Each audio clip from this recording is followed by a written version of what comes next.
Okay. I think there might be a wee bit of a lag. I'm sorry. I also have it up. I think there's a lag, but it's fine. So I've just, okay, yeah. Yeah, I think it works okay. Great. That's fantastic.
Okay, so that's 6 p.m. So I'll just start.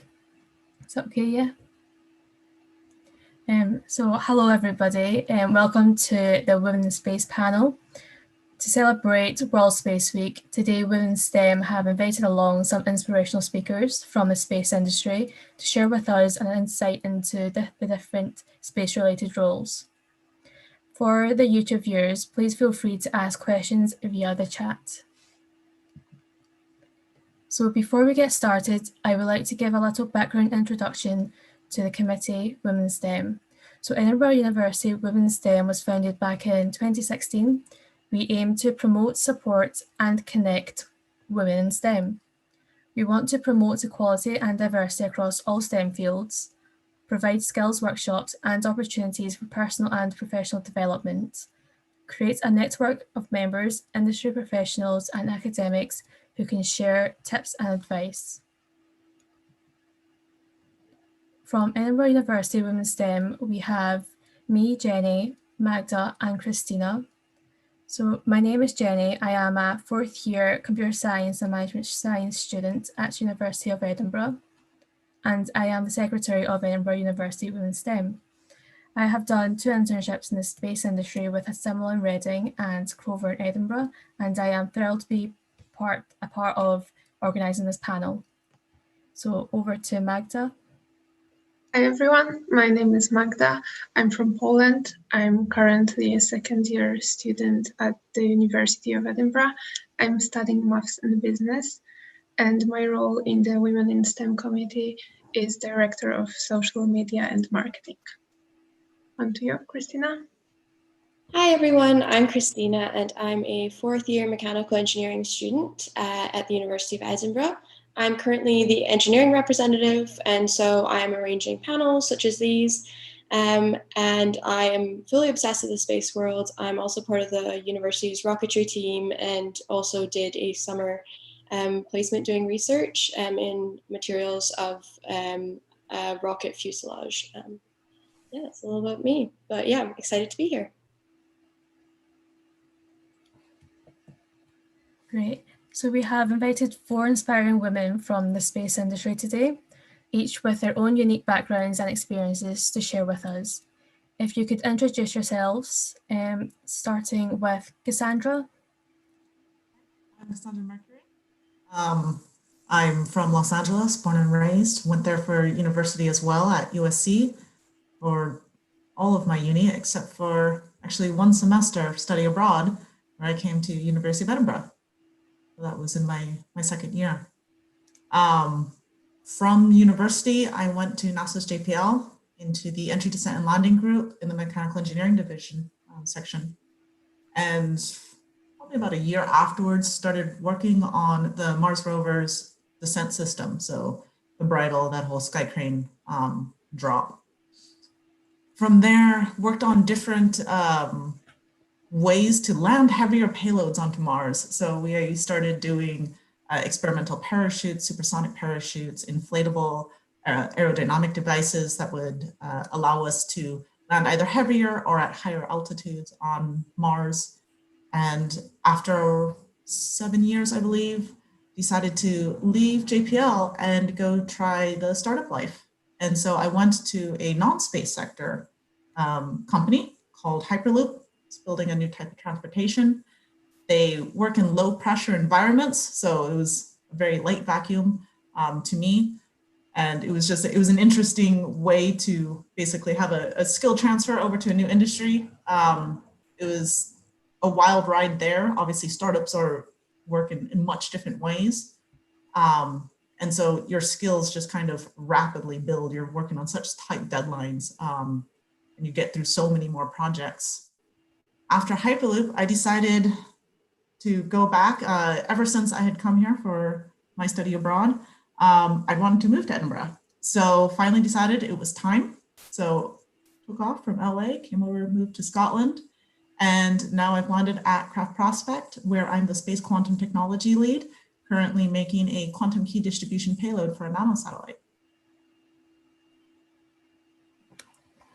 Thank you, Cassandra. And up next we have Hina. Hello, Jenny, and thank you very much for inviting me on this panel. I as well have been many places, having grown up in Scotland and Glasgow. I did my degree here at Glasgow University in physics and astronomy. And it was always something that I was very keen to do. There wasn't really anything else that I kind of thought about when I was at school. So my aim was to do something within the space sector from the very beginning. So having graduated from Glasgow, I then decided that wasn't enough of education, so I continued on to do a PhD in space science at the University of Leicester. And that was in the late 1990s, and I pretty much left Scotland at that time for going on a period of 20 years, where my life kind of spiraled into academic life in the university circuit, becoming a research scientist. I had the opportunity to go to NASA Goddard Space Flight Center as a research fellow, working on the Cassini space science mission, as well as the SOHO Solar Observatory programs that were in flight with the NASA and ESA agencies. I spent a long time traveling around in the US, coming back to the UK, going over to the European Space Agency, but then finally landed back in the south of England, doing operations of satellites at the Muller Space Science Laboratory, which is a research facility laboratory as part of University College London. That went on for a number of years. As many people probably realised, life as a research scientist is fairly transient. So they have, 3-4 year contracts. So you end up having to move around quite a lot, which is really lovely because it means you get to experience many different areas across the world, but also working with hugely, inspirational and world-leading research scientists, which is fantastic.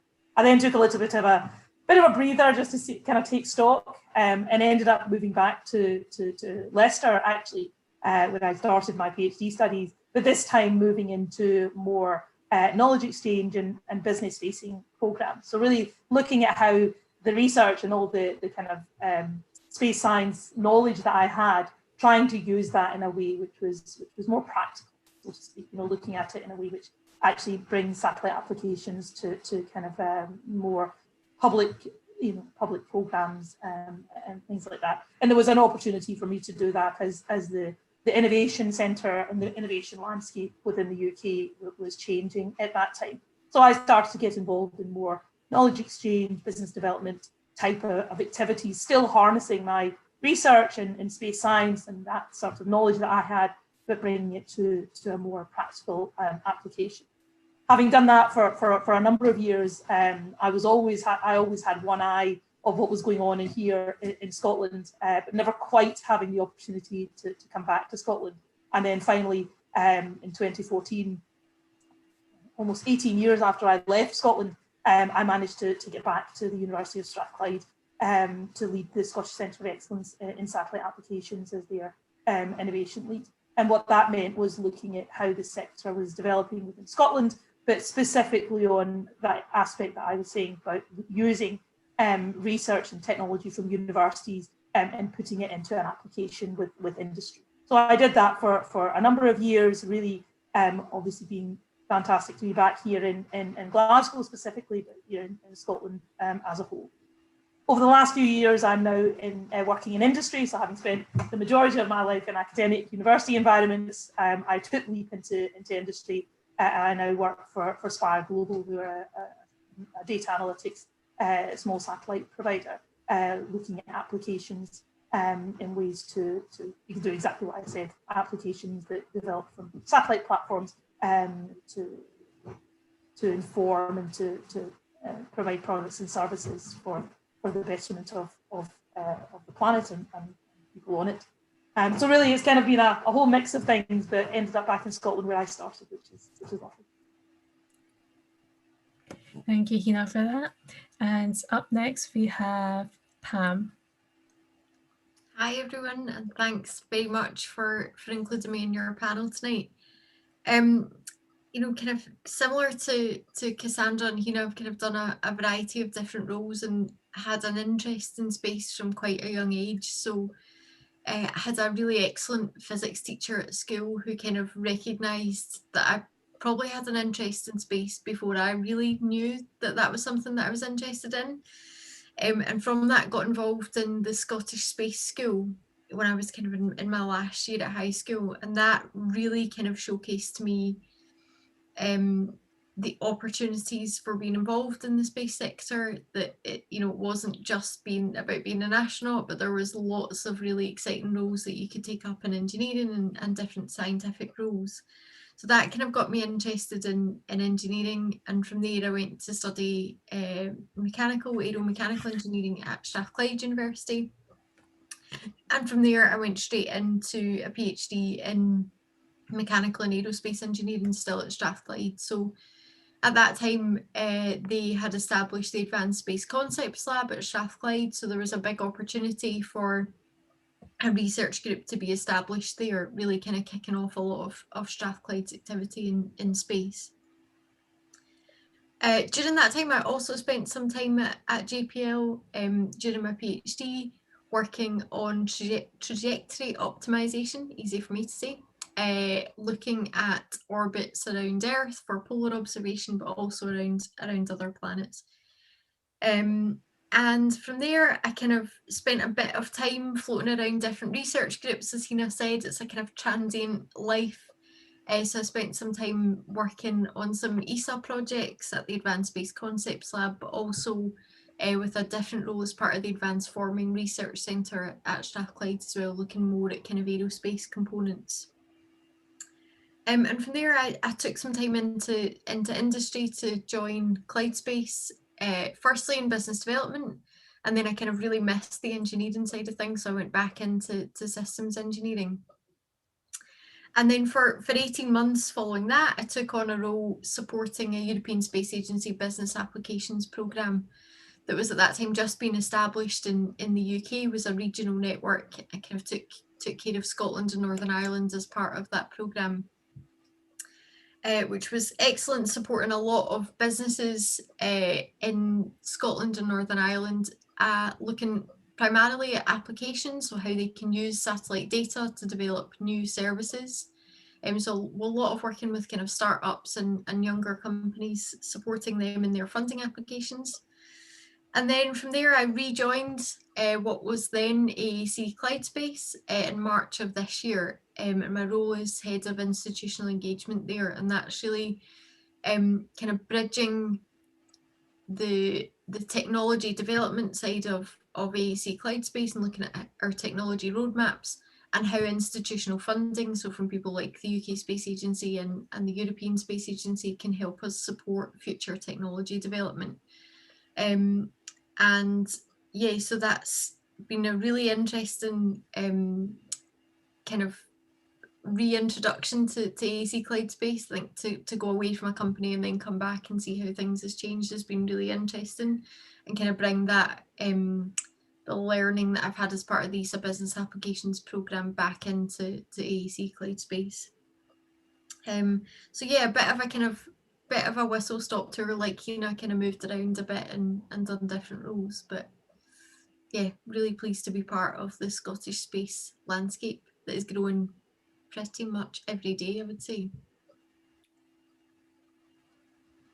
Thank you, Pam. And we are on to Rocco next. Hi, everyone. Glad to join you this evening. So I'm Rocco Gunekwe. I'm the Managing Director of Global Geointelligence Solutions. We're based in Nottingham, so slightly further south than most of you. And my company basically looks at using geospatial data, so primarily satellite-based data, so satellite observation data, weather data, global navigation satellite systems data, and other sources of geospatial data, and we sort of combine it together for providing different solutions to different sectors. My journey to this point, I mean, again, very sort of similar to others. As a young girl in Nigeria, growing up, I was interested in, you know, just the sciences, subjects, maths, technical drawing, and those sort of subjects. And then when my family moved over to the Caribbean, to Trinidad and Tobago, I did my A-levels there, and I did my first degree in surveying and land information. And it was actually through my first degree that I really got involved in the space sector, because, you know, with that, we did courses like satellite mapping, space geodesy, satellite remote sensing. And so that was my introduction into the space sector through my first degree. And I had an inspiring lecturer, Jerry Saleh, who really believed in me and really inspired me in that sector. And then going from that, after I graduated, came to the UK, and I worked in a variety of roles as an engineering surveyor and a land surveyor, more in the traditional sense, using just traditional equipment, total stations, theodolites, laser scanners, that sort of thing, but still involved in mapping, working in oil refineries, or developing topographic maps, or mapping bridges, that sort of thing. And then from there, after that, I did my PhD at the University of Nottingham, looking at the use of real-time kinematic GPS for construction plant control. So looking at the development of basically semi-autonomous navigation for construction equipment, looking at the GPS positioning and the different factors that affect the accuracy of the GPS and how they integrate with other sensors, touched a bit into augmented reality visualization and that sort of thing. So following on from that, I worked briefly for a GPS receiver, a high precision GPS receiver manufacturer, and also again back into the surveying role, the land topographic and land surveying role. And then I joined the University of Nottingham, returned again to work as a research fellow. So yes, I know the the life of a research fellow that Hannah was talking about, but that gave me the experience of working on a wide range of projects. So some were for European Space Agency, looking at combining satellite Earth observation data with crowdsourced information, GPS information, and other data sets to monitor illegal forestry activity, or looking at using very high precision and high data rate GPS data for measuring the deformation and movement of bridges, at the millimeter, sub-millimeter level. Yeah, a wide range of projects. Indoor positioning, I dabbled into a bit of developing positioning systems for navigation of blind and partially sighted people. Looking at GPS jamming, what are the factors that affect the jamming of GPS signals? Because now that GPS has been used, and when I say GPS, I mean global navigation satellite systems, so GPS, Galileo, GLONASS, all the different global systems, because they're now part of critical infrastructures, like, looking at the impact of jamming on that. So a wide range of projects, but then I've always had a desire for having my own business. I think since I did my first degree, I just had that desire. And even though I don't fit the typical stereotype of an entrepreneur, as a very quiet, reserved person, I always had that. And so when I thought the timing was right, I started my own company 4 years ago. So again, still in the same sector of using satellite data to provide solutions for people, because I feel like technology, has that ability to be able to, provide solutions for a lot of the problems that we have, environmental impact issues, communities being impacted by, forest fires and a wide range of issues, and satellite technology can be used to bring a positive impact on people's lives. So that's me. Thank you, Ropo, and thank you for the brief introduction, guys. So I will now pass you on to Christina, who will be hosting the panel discussion. Great, thank you so much for your introductions. You all are all so amazing, and yeah, it's really interesting to hear about your different journeys. I know that Pam and Ropo touched on what interested them in space, but I'd love to hear from Cassandra and Hina what initially got you interested in the space sector. So let's start with Cassandra. Yeah, that's almost wish I could say I had a real life role model on that one, but honestly, it was B'Elanna Torres, Star Trek Voyager, chief engineer. That's the reason why I wanted to go into space. I wanted to be her. I actually have one of my face masks is the Star Trek Voyager colors with the Starfleet logo. So yeah, definitely, basically, since I was a kid watching that, I wanted to go into engineering, stuck with that, took the required courses throughout school, went into university for astronautical engineering, and just kind of stayed on that path. It was space, it was always going to be space for me since I was a little kid. Awesome, thank you. I love that because it's so important, I think, in media to have women in like space or STEM. I think that's really cool because I know I've been inspired definitely by what I've seen in media. But Hina, I'd love to hear what interested you initially in the space industry.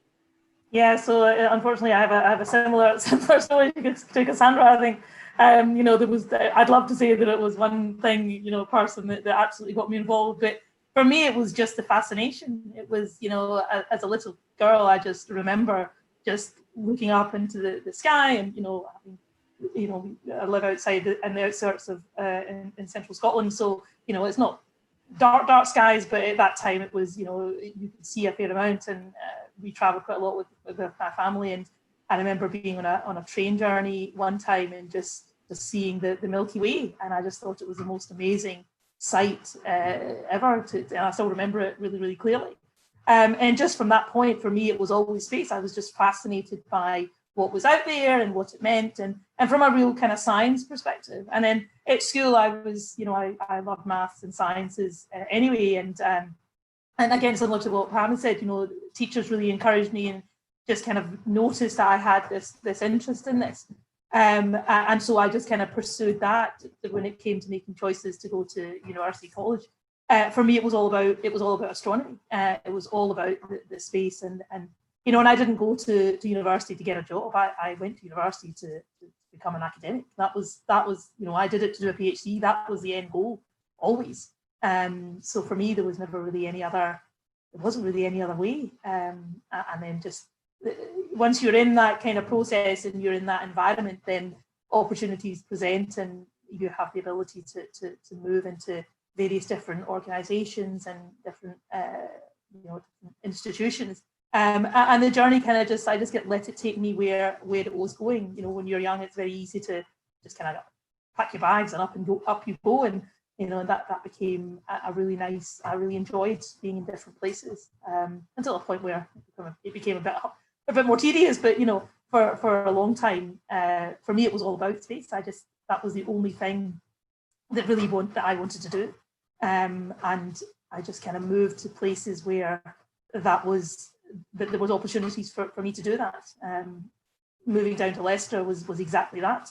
There was not a huge amount of space kind of research going on in the more kind of applications. There was cosmology and galactic astronomy, which was fine, but it was very hard. There was a lot of maths involved in that, and it was very theoretical, and I wanted to do something a little bit more practical. So the space science, which essentially looks at the near-Earth environment and how the kind of the sun and the Earth interact with each other, and you have the kind of plasma environments around the Earth and what that means. That was something that I found really, really exciting. So I moved down to England to pursue that passion. But yeah, it was always space. Yeah, that's awesome. Thank you for sharing that. I think if you have a passion for something, like, you could go anywhere really. And I think all four of you have demonstrated just the amazing opportunities you have if you follow your passion. But now we're going to kind of switch track from talking about your stories. And I'm just going to be asking all of you, why is it crucial to get more women into space roles? I'd like to start with Pam for this one. Yeah, sure. So I think, not just space, but I think generally talking about STEM careers and really any industry, I think diversity is absolutely fundamental to getting the best solution, and to have a diverse range of skills and experiences and perspectives. Solving problems is the best way to find the best solutions. So I think it's not just specific to space, but across all industries, all sectors. I think diversity is a really important thing. I think fundamentally in space, it's still a very male-dominated industry. You're very often, if you look around a room, one of a handful of females in the room, and I would really like to see that change, because I do think that the more diverse an industry we can make space, then the more innovative our solutions are going to be. I think it would really benefit from more diversity overall. Great, thank you for that. I don't know if Ropo has anything to add to that. Yeah, I mean, I think that same lines along which Pam said. You know, if you're designing something or developing any sector, you need to have represented in a diversity of voices and experiences. Otherwise, you would almost be neglecting certain dimensions and certain needs of some of your end user base. So I think, yeah, diversity is required really in not just in space, but really in every sector. You know, all voices should be represented and should bring, and people bring their different perspectives in, and it makes for a stronger solution when there's a diversity of input. Great, thank you. Cassandra, do you have anything to add? That pretty much covers it. It's just, I think you're almost working in the industry where you don't try to go after diversity in basically every sense, or else you just kind of get myopic in your views and what you're looking for, that everyone's going to come from different backgrounds, different groups are going to have different experiences, and then that basically means that you're going to find new solutions by reaching out to these new groups. And yeah, if you have just any sort of dominated field, you know, in terms of space with, you know, very male dominated, you're losing out on a lot of perspective and a lot of opportunities for growth with that. Thank you, Cassandra. Hina, do you have anything to add? No, I don't think anything specifically. I absolutely agree with everything everybody has said, and you know, and I've been as well. You know, we've been the only women in the room of a room full of 40 plus, 50 plus men in dark suits, and it is quite disheartening to see that even in this day and age. You know, we're in the 2020, and you know, having been in the industry for a long time, I have seen things. You know, you see things improving, but still there comes a point where the kind of the balance kind of shifts a little bit back to the kind of more traditional of male dominated environments. I think, you know, absolutely different perspectives. I mean, obviously a female perspective is a different view. It adds a different dimension to discussions, but also in the way problems are approached and solutions are applied. And I think it's how do we, to ensure that is something that gets pulled through at all levels. I think that's something else we need to think about carefully, is that within the schools there's a lot of effort to ensure that young people and young women are being encouraged to do STEM subjects and developed in those sorts of areas. But then there's a bit of a drop off further down the career where things are not necessarily as supportive as they could be. And then that means you lose some of those people that you've taken so long to encourage through to the industry. And then when you get to the other end of that scale, you actually have a much smaller pool of people to try and draw from. So I think it's important that we look at all the different aspects within a career path to make sure that at the different stages there is support and there is kind of process in place that allows women and all diversities and all ethnicities to be supported throughout that. And that's really, really challenging. I think there's definite ways that we can encourage young people to come through, but through the other end of that scale, it does become more challenging, and those things are perhaps a little bit still need a little bit more work. So I think it's doing things like this absolutely is one of the ways that we can encourage people coming through universities and academic routes to do that, but also ensuring that as Pam said, and as Ropo has demonstrated as well, there's a number of different things that you can do within the sector. It's not all about being, we all come from a very academic background. There's very, very many routes to get into the sector. And that's something which should be articulated in a way that people feel comfortable and confident to be able to say, actually, okay, I'm not very good at this aspect of science or engineering, but actually I'm much better at these areas, and there's a role for me within the sector for that as well. So I think it's multifaceted as so many things, but we're definitely moving in the right direction. And one of these this panel is absolutely testament to that. Great, thank you for your answer there. Yeah, you've actually set me up perfectly for my next question, which is, what are your key tips that you would give to young women entering the space sector? Because it can seem a bit closed off or scary or out of reach. I'd love to start with Ropo for this one.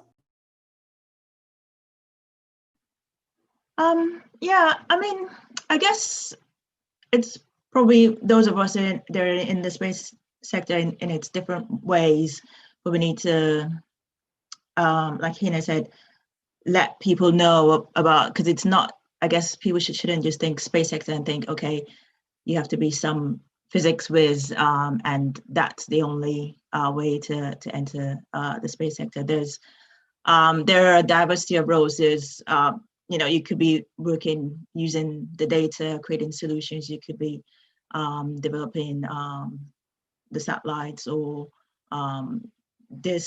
it's a multifaceted area, and there are multiple ways of entering it. And again, you can enter it at multiple stages. So even if it's not what you did in your first degree, again, you can switch if you have that interest and desire, and do a master's that's more relevant to the space sector, and get to the space sector that way. I think it's just about following your interest and not letting other people's ideas limit you.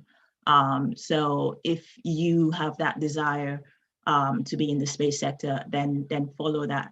Don't conform to, I don't know, a local stereotype or other people's stereotypes, but rather go with your passion, even if it might seem odd to other people.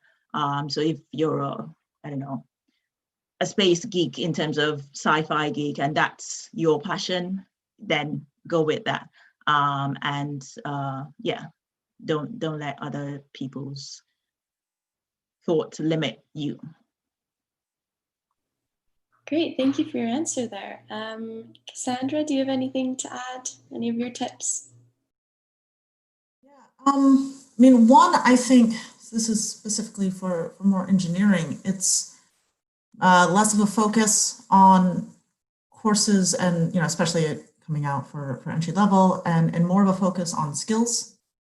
Because one of the biggest parts of why I got to JPL was I had already done a whole bunch of, kind of extracurricular activities as part of my uni experience. They weren't uni classes. They were, other basically like clubs. So designing, there was an aero design one for designing a, basically drone vehicle that can do certain items. Made basically a little prototype of a lunar research platform. And so it's just like all of those sorts of items was way more important, frankly, in getting that first critical job than like any of my actual coursework, because it's all applied. Here's what I can do, showing that. Another thing I would say, and I think particularly for women, I was actually talking about this with a friend recently who's also in STEM.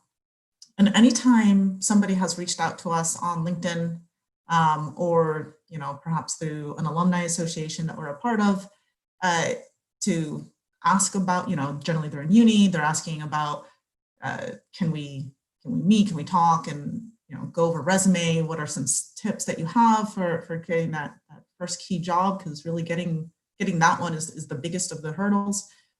They've all been men.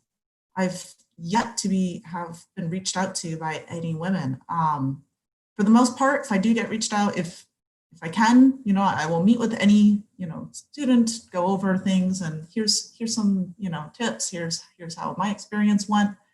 If you can't, generally people are helpful. They want to help you. They want to see you succeed, especially if they're passionate about what their industry is. So if they can't, they might tell you, oh, hey, try reaching out to this person. I found my professors to be very useful in that regard as well. Had very good relationships with my professors, and that relationship, when they hear of something, they tell you about it.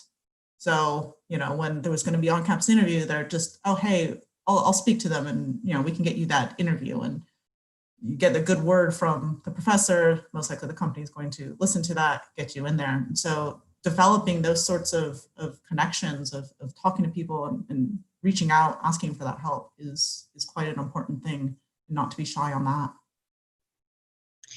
Yeah, definitely. Great advice. I know that I'm always reaching out to people online. So yeah, and people are really approachable, and I've never had anyone turn me down. So yeah, great. I don't know if Hina has any advice to add. No, I'm sorry, I answered your question earlier a little bit, but yeah, no, I think exactly what Cassandra was saying. Actually, I think that's one of the things I think we need to encourage, women to think about, is that that you do have to kind of make those steps forward. And absolutely, I've been in a very similar situation as Cassandra, where I get approached on my LinkedIn profile to kind of help out or to ask advice, and I'm more than happy to do so, but. The majority of them are men, which is fine and okay. But it's not. It can't be the case that there are no women out there. But they perhaps are less reluctant to actually make those first steps. So I think we need to just be, bringing together what Rocco and Cassandra said. Be passionate about what you want to do. So if this is what you want to do, then be confident that this is something which is you can do. And don't be subdued by people who say, "Oh, it's not for you, and it's not this, and that's not really a pathway that's going to be very, very appropriate." I think that's one of the biggest struggles that we all have, but maybe as women we kind of feel a little bit more on that. So I think just making sure that you do kind of reach out across your network, and using friends or family that you have who might be able to make those introductions that help you get that little bit. Not ahead of the game, but definitely, supportive in making those connections. And it is more than just the academic element to it. It is about, the interests and the things that you can demonstrate, which are out with your normal working life or academic, skill set. And it's how you can apply that in various different ways. I think, having the confidence to say, actually, this is what I want to do, and I want to try and make a way forward in that. It is as hard a thing to do as the academic side of it. So it's just something we need to balance out to make sure that we can access that side of us, our personalities as well. Great, thank you for adding on to your earlier point. Now, Pam, do you have any advice that you'd like to share? Yeah, I mean, I would just echo what everyone else has said, really. I think recognising your interest, but then also identifying opportunities, be on the lookout for opportunities, and don't be afraid to put yourself out there and go for them. I think, I say we as females, but also it's a kind of a very Scottish mentality to be a bit self-deprecating and not kind of go for opportunities when actually, you think, oh, I don't really fit the bill there. They're probably not looking for me. I only meet, half of the criteria. And I think you've got to just go for it and see what happens. You've not lost anything by going for opportunities, and you just don't know what's going to come out of it. And at the end of the day, these things are always a learning experience, whether you're successful or not. So I think looking for opportunities and taking them when they're there is really important. And I think what Hina said about having supporters is really important. People who can kind of fight your corner and who can give you those introductions. Cassandra mentioned it, the introduction from a friendly professor goes a long way. So find those people who can be mentors and who can be supporters for you. I think can be a real help in kind of getting the opportunities and opening doors sometimes. Great, thank you. Yeah, thank you all for your great advice there. I think it's really valuable to hear more from everyone's experiences.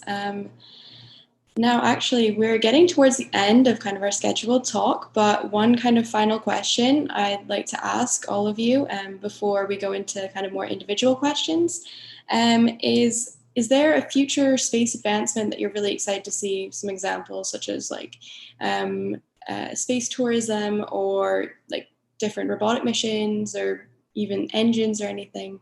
Cassandra?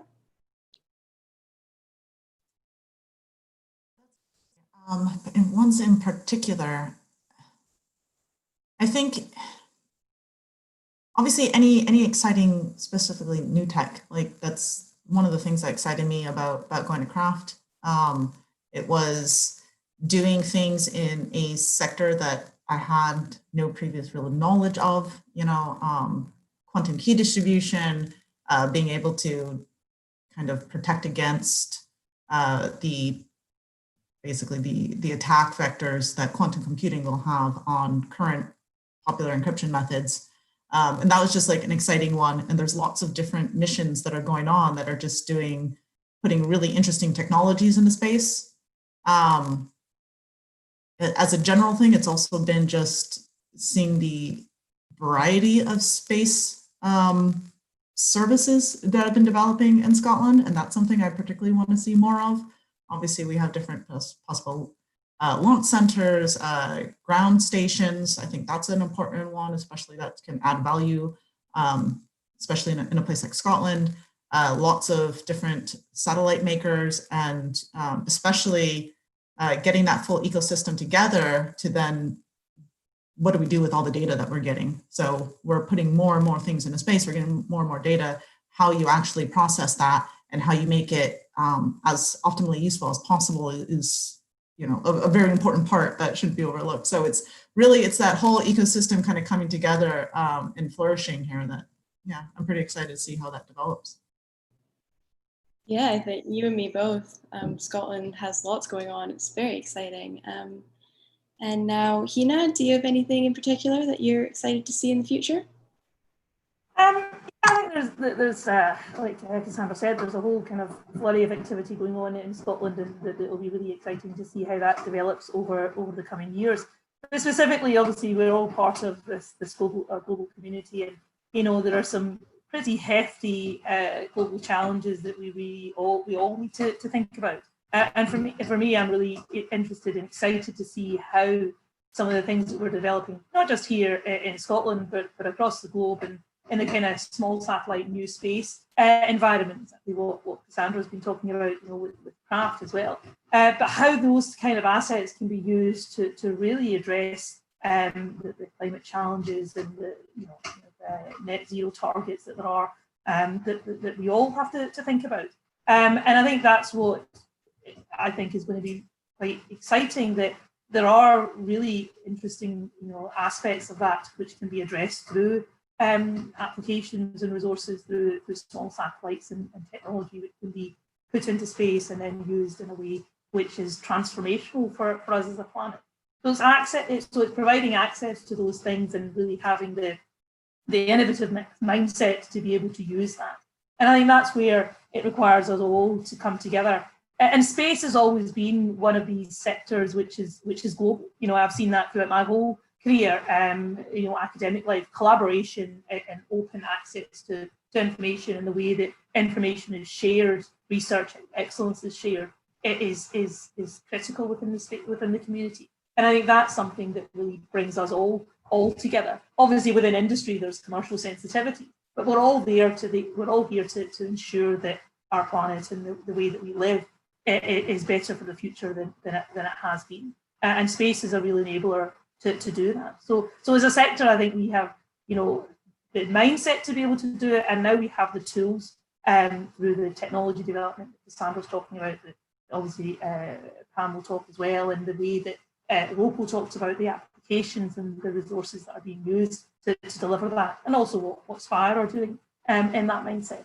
It's really something that we're at the edge of making something quite significant, and can really address what is important for everybody, and where that future will lie. So it'll be really interesting to see how that develops over the next 10, 20 years or so. Yeah, that's great. I think, space is a great thing that unites us all kind of across the world. So I think that was, great. Thank you for that. Pam, if you have anything to add about what you're excited about for the future of space? Very similar to Cassandra and Hina, really. I'm so excited to see what comes of quantum, although I'm not even going to begin to pretend that I understand anything about it. I think it's so cool, but I would love to actually properly understand it. Other than that, I think seeing, as Hina mentioned, what small satellites have done for the space industry, and what they've done is make it accessible to many more people, and to, you know, not just to the big space agencies who are spending kind of billions on single missions, but actually opening it up to universities, to research institutions, to commercial entities, and actually making it much more accessible for a wider range of people. And so I'm really excited to see the new businesses that are coming from it. Cassandra mentioned it, and we're seeing a lot of new business cases that are enabled by small satellites, by the reduced cost and the reduced timeframes to get missions up there and operational. It opens up a whole new range of commercial services that can be enabled. And I'm really excited to kind of see how that continues to develop, and basically just to see more people involved and engaged and working in the space industry. I think, you know, we're, as Hina mentioned, we're at the start of something, you know, really big in Scotland, but globally as well, to see what we can actually do with all this data to solve, you know, a whole host of problems. Yeah, great. Thank you. Yeah, it's very exciting to hear all the things that are going on in Scotland. So yeah, thank you for sharing that. And now finally, before we wrap it up and go into some more individual questions, Ropo, do you have anything that you're particularly excited about? Well, for me, I think in the area of global navigation satellite systems, I would like for in the future for us to be able to have the centimeter level accuracy that we can get with our survey grade receivers, to have that on our phones. I think since the 70s, when the US launched the Navstar GPS system, you know, we've had increasing accuracy and more satellites from other constellations, from the Russian system, GLONASS, from Chinese BeiDou, and European Galileo. And so there've been more and more satellites there for positioning and navigation, and we've had, you know, increased accuracy and reliability. And I guess it's just to be able to bring that higher accuracy, if we can get it. In our devices, I think that'll be up to that, you know, centimeter level accuracy on our devices real time. Would be something that I think it's actually in the very near future. It's not something that's in the distant future, and that's really something I'm looking forward to. And I think similar to what everybody else has said, I think that the area of small satellites is of interest as well. You know, I think, you know, CubeSats and the potential it can bring for really democratizing space and making it accessible to a wide range of people. And, you know, I think even so I think Nigeria, for example, has a couple of environmental monitoring satellites, which are small satellites that were developed in the UK. Yeah, it brings a lot of potential for, again, addressing the climate challenge and other issues that we're facing globally. Yeah, definitely. CubeSats are definitely growing, and it's great to see space become more accessible to, you know, nations that might have not initially been involved in the big space race. So yeah, thank you so much. It's been so great to speak to all of you. I'm going to pass you over to Magda, who's going to kind of ask a few extra questions before we wrap up. So thank you. Hi, so first of all, I have a short message to our audience. If you have any questions, just feel free to pop them up on our chat on YouTube. So the first question, while in the meanwhile we'll wait for the small Q&A, is for Pam. Could you explain briefly the types of outreach you're involved in and the future plans for the outreach as well? Yeah, so I've been a STEM ambassador for a long time. Since I kind of finished up my undergraduate degree, I registered as a STEM ambassador, and since then I've done a lot of outreach, going into schools and talking to mainly primary school kids, but some secondary, about space and about opportunities that they can be involved with in Scotland. You know, that space is on their doorstep. There's all this really cool stuff happening in Scotland that they can be a part of. And just really trying to gather interest early in STEM. You know, Hina mentioned the great work that's going on in trying to capture people young enough to be involved in STEM. So I think that's a real key, is to make sure that you engage people early, and so that space and STEM subjects are part of their thinking from a really young age, before, you know, kind of capturing them before it's too late and they go on to be interested in other things. So yeah, really just kind of going into schools and doing various things. Been involved in the CANSAT competition that ran a few years ago. I don't think there's been any Scottish entries in a couple of years, but that's a competition nationally in the UK for kids to get involved with building a satellite in a soft drinks can. So yeah, lots of different things. In terms of future plans, I think we're always looking to get involved in different opportunities, working with people like Glasgow Science Centre on different initiatives, and it's kind of a lot of outreach stuff kind of comes under my remit. So it's a case of me getting some time to kind of plan what's in the pipeline for the future, but definitely something that I'm really keen to be engaged in, and helping to encourage the kind of next generation. Okay, thank you very much. That's really great that you do that. And next question to Cassandra. If you could maybe speak about the transitioning into Edinburgh space sector and the differences between the US and Edinburgh space sector. Yeah, it was interesting, because I know lots of people, especially when they move countries, they move for a specific job, and then the country is a secondary choice. Obviously, I kind of did it the opposite way. I wanted to come and live in Edinburgh, and so it was, okay, well, how do I make that happen? And so that was it was an interesting one, and obviously had a lot of like transferable skills, again, going more on what skills you have to be able to bring. As for the differences, I mean, obviously Scotland has, the space sector here has a lot less money and it focuses smaller, and I don't necessarily think that's a bad thing. Like, there's not doing an MSL that's $2.5 billion, and so that forces people to focus on what's the highest value items, what are the most important parts. It gets them into, it's why Scotland is doing so much in like the new space sector of nanosatellites, of being able to have quicker turnaround on these satellites, is, you get a lot more flexibility with these smaller ones. And so with that sort of focus on having small, being lean, it gives you a different perspective and a different drive towards what you're going for. And so I think that's like it's an important part of it. So it's not a whole lot of money sloshing around. Like, you have a lot with the venture firms that kind of exist throughout the US that are investing in it.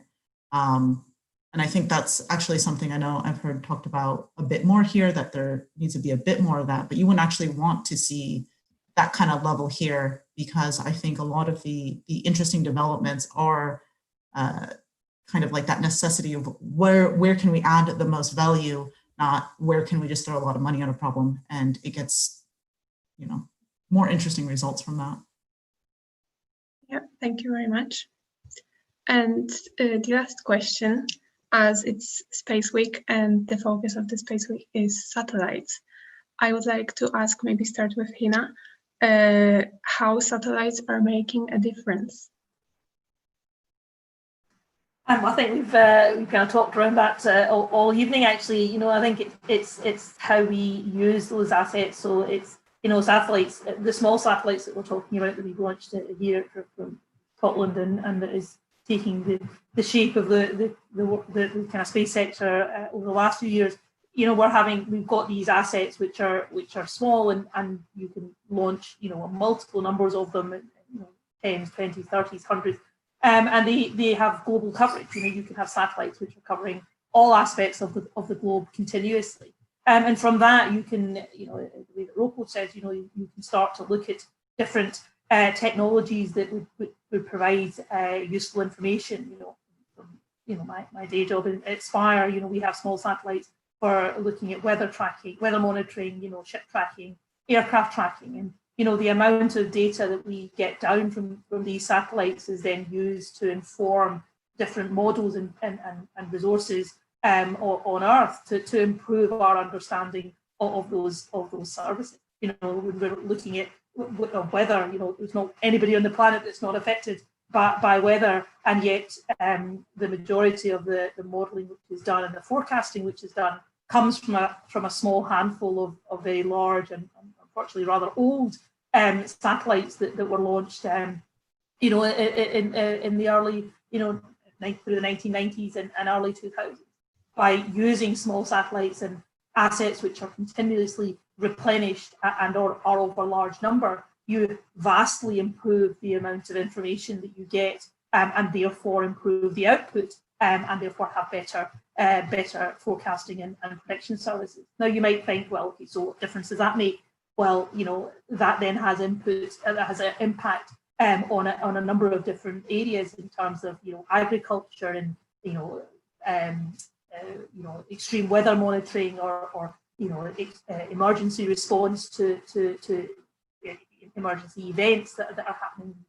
Hurricanes going, heat seasons in the US, and you have the kind of tsunamis that you have across the South Pacific. When you're looking at these remote areas, then having an understanding of exactly what is going to happen and when, you then can put emergency responses in place to save lives, but also to ensure the people are safe, and crops and landscapes are preserved as a result of it. So really it's about increasing the amount of information that you have, and satellites can provide that from what now is a reasonable cost to be able to launch these. And remember that of late, the traditional satellites have technology on them which is decades old. We're looking at technology which was developed in the 1990s. By small satellites, we're looking at technology which we have essentially in our mobile phones, and you can then have that in orbit and be able to provide that information in a variety of different ways. There's some, one of my colleagues sometimes says that there isn't any problem that you can't solve using space data. And I think that's very true. It's about thinking about how that application can be used in a way to solve a specific problem. And global assets are really that way forward. Yeah, thank you very much for that. Also, we are running out of time, so it's time to end our panel. Thank you very much for joining, Pam, Ropo, Cassandra, Hina. We really appreciate that you joined us on our panel today. Thank you to the Future Conference for giving us the platform to have this event. Thank you, Jenny, Christina, for hosting, and we should wrap up. Thank you very much to everyone.